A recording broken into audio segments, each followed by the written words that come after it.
Super Talk 99.7 WTN, Matt Murphy and you. So let's continue. Jay Harper there in the newsroom made the comment that we are, yes, in fact, carrying the debate live for you on Super Talk 99.7 WTN. Originally, we did not believe that would be the case. The new suit made it happen.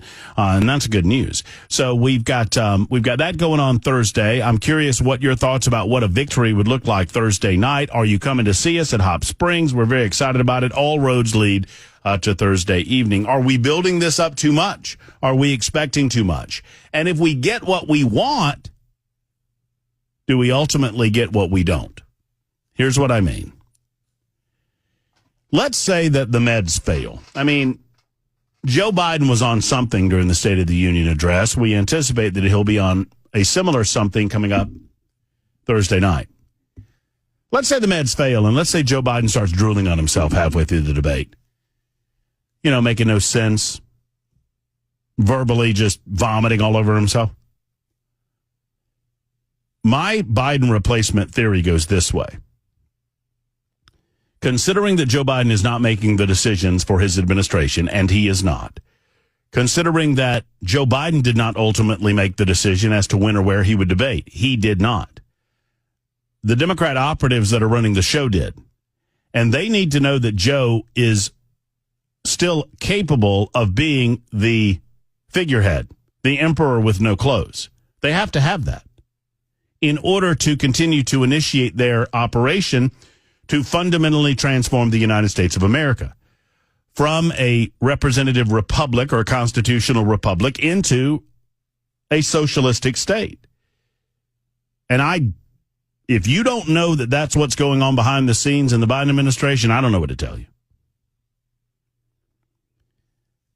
So, that said, why did they decide to present Joe Biden to the American public even before the Democrat convention? Well, it has to be before the Democrat convention, and it has to be before they have this online teleconvention. They're doing a teleconvention because the dunderheads that scheduled the convention did so post some of the certification dates in various states. Y'all know this, right? I think Tennessee was, I don't think Tennessee's one of them. Ohio was one of, there were several states, Alabama was one of them, that the certification date was before the Democrat convention date this year. So technically, Joe Biden would not be eligible to be on the ballot in those various states. The states repaired some of that, and now they're doing a teleconvention to make sure that it is without question. But long before that teleconvention happens, they need to know that Joe Biden can carry the water for at least beyond the election. And this is the test. In my Biden replacement theory, which is what I'm calling it, you can just HT me, hat tip me when you mention this. The idea is that they examine Joe, and if he fails miserably, they have to replace him. Can you stand for 90 minutes? Can you make sense for 90 minutes? Can you present yourself to the American people in a way that enough would be willing to vote for you, or do we need to find someone else to do that? They'll only do it if absolutely necessary. So I find it curious that we're in a position as lovers of the United States of America, those of us who believe in our representative republic, those of us who believe in the Constitution of the United States of America.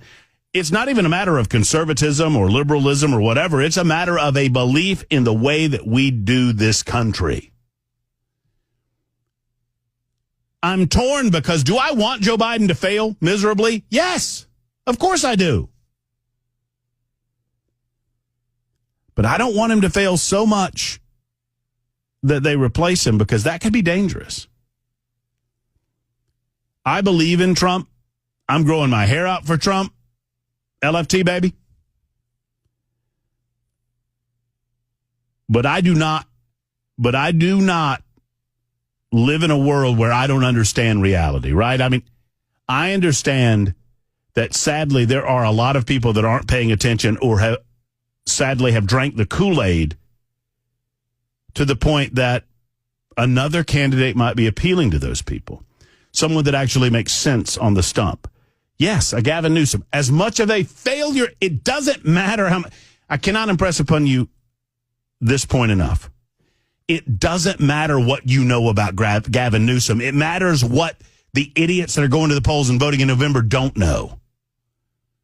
And the mainstream media is not going to tell them. So they see a smiling guy with a big grin on his face and that 86 tooth grin, and he's saying the right things and he's putting it in the right terms, and he's just filling them full of smoke and hot air, and they'll vote for him. They'll vote for him. We don't need that. We need a good C- Thursday night. And that's a little like dancing with your sister at the prom, but it's what we need. Bell, help me out for a minute. Bell K back in the control area behind the glass, not on Super Talk TV, making sure that everything that comes out of our speaker sounds as good as humanly possible. Am I supposed to take line 2 here? Is that she's been holding for a while? Yeah, that was before we came on the air. Okay, so Susan jumped on the line before we came on the air. Susan, I apologize for your having to wait so long. Thank you for your call. Hello, Susan. Suzanne. Maybe I'm mispronouncing it. Susan. Sasan. Shamalama ding dong. Great googly moogly. Okay. Susan, I mean, try her back. I feel like she's there, but she's maybe Susan had to go to the restroom. Tinkle, So we'll leave her there for a minute, and we'll talk to Jimmy in Shelbyville. Hey, Jimmy, how are you? Fine. How are you, Matt? Mr. Jimmy, if I felt any better, I'd be you. Oh, yeah. Well, I'm in my middle 80s. Let's see. You asked me how I was. I'm getting older by the minute. You know what hey, Mr. Jimmy, you remember what my grandpa said? I've said this a couple times on the radio. You know what my grandpa always said about that? What's that? He said, getting old's hell, but it beats plan B. Oh, yeah. A while ago, you were talking about that Zima and underage drinking. Yes, sir. I wanted to tell you about back in the middle and early 50s, I guess. There was a place we used to hang out at Dyer's Drive-In there in Memphis. Elvis used to come in there all the time. He'd come in there in his pink Cadillac one time, and it was back behind Tech High School, about 2 blocks. And this drive-in hamburger place, we called it a Greasy Spoon. But it moved from where it was. It was across town in Memphis. It was on Cleveland and Poplar. When I was in school going there, you used to be able to pay the car hops $1, and they'd bring you out a quart of Falstaff beer. I don't know that I've ever had Falstaff, Mr. Jimmy. I know of it. That Falstaff. Yes, sir.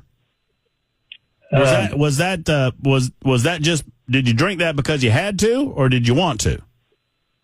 Well, we wanted to. Elvis come in there one night right after he bought that pink that Cadillac convertible he had. I think it was a '53. I don't know what year it was. Yes, sir. But a bunch of those Tech High School boys took his car keys away from him and got him. This was before he was in the service and they learned a little judo. They took his car keys away from him and got him to jump up on the hood of his Cadillac and sing "That's All Right, Mama" or something like that. Blue Moon of Kentucky. Oh, Bill Monroe. Yeah, Mr. Jimmy, that's awesome. I can't imagine living a life that you got to see Elvis Presley at a drive-in. That's pretty cool. That's pretty cool. That's really before I got to know him. But I used to ride motorcycles and Harleys, and so I did some riding with the King. That's incredible, Mr. Jimmy. That's long before those 11 kids of yours, isn't it? Yeah. Oh, yeah. This was back in the, Well, we all do it. We don't, I think I had 4 of them. We all do it, Mr. Jimmy. We've all been there. Well, most of us. Some maybe haven't. And for those who haven't, you're probably better for it. But we've all had a sip or two underage. We don't promote it, but we all got those stories, and yours are some of the best, Mr. Jimmy. I got to run, but you know how much I appreciate you calling, okay? Yeah, well, okay. I appreciate it. That drive-in was real famous in Memphis. What was the name of it? You remember? Let's see. I'm trying to think. Dyer's Drive-In. Dyer's Hamburger. Back in the 30s and 40s, it moved from where it was to crosstown area there in Memphis. It was about 3 or 4 blocks moved, and the police had to block the streets so that they could bring the oil that they fried the hamburger in. It was a greasy spoon place. It was the best tasting hamburgers you ever wanted to eat, and they transferred that oil from the old place to the new place. That was back before I started going there. Yeah, they claim I've eaten at Dyer's in Memphis, and I think I've eaten where you're talking about, Mr. Jimmy, because when we went to Memphis, because they claim that they have not fully changed the oil that they use to cook with in the entire life of the drive-in. I think I have that right. Yeah. Well, they moved that oil back in the middle 40s, I guess, or early 40s to that new place. Now it's an old place because that was a long time ago.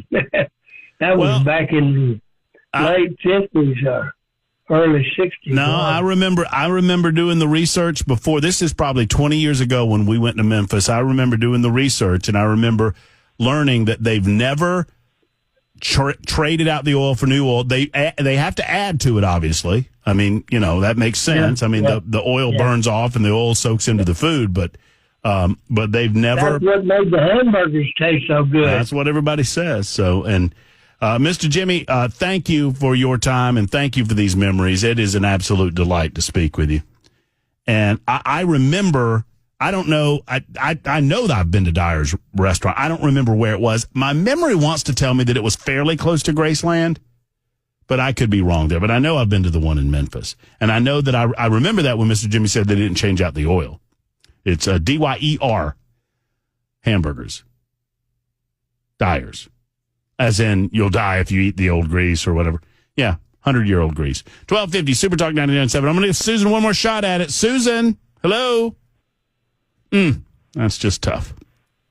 Man. Hey, Belle, based on the timing here, I don't think it's a tinkle. You're probably right.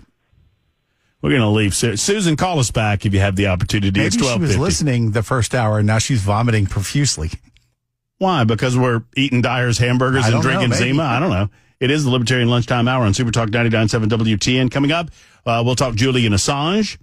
I just have a simple question about Julian Assange. What did he do? Just what did he do? That's what I want to know. He embarrassed the U.S. government. I'm sorry. Media black. Don't answer questions before the audience gets a chance to, Bell. I was just trying to give him a hint.